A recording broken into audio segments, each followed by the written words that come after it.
Gising ka, Heart. Hindi ba kung ano katotohanan mo? There's a time that you have to, you have the right to decide and to who to love, who to be with. Naman ko sa... Parang bombang sumabog ang makabagong kabanata sa malatelenovelang Buhay Pag-ibig ng kapuso actress na si Heart Evangelista. Ang inaakalang maayos na relasyon sa pagitan ng mga magulang ng dalaga at ng kasintahan nitong politiko ay may malaking lamat na pala.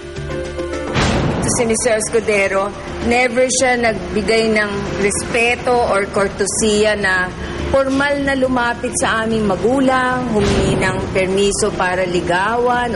Ang ano namin doon, parang hindi karapat-dapat sa ating Pilipinong kultura.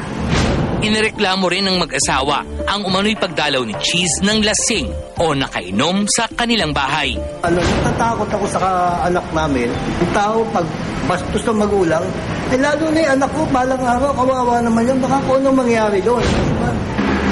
So we're now appealing to Mr. Escudero to leave our daughter alone for a cooling-off period. Mabilis ang naging reaksyon ni Heart sa lumabas na issue. Sa exclusive interview ng GMA News, inamin ito ang mariing pagtutol ng kanyang parents sa relasyon nila ng 43 anyos na senador.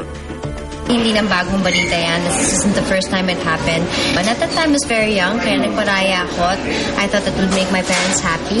I understand that, they want the best for me and they're very protective. This time though, nanindigan ang dalaga. Ipaglalaban niya ang kasintahang politiko. Nahanap ko na yung taong para sa akin. Huwag na nila ilayo yung taong mahal ko.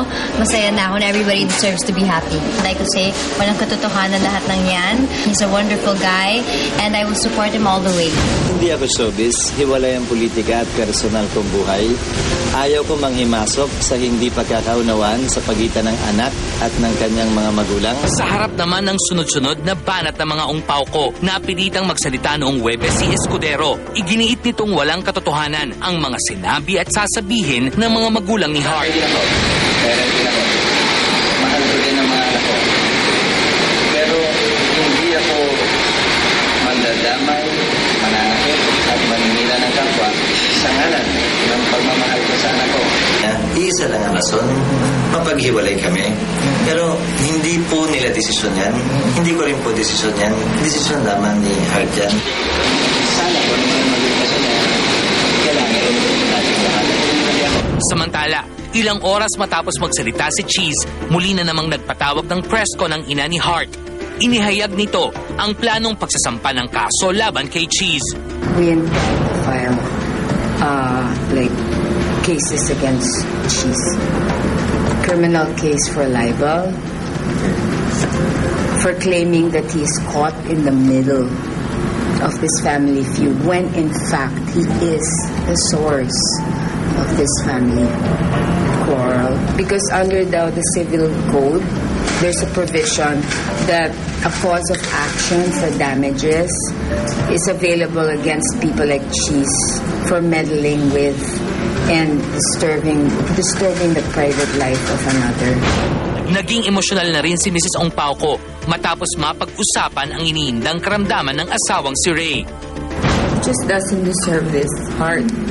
Your dad does not deserve this.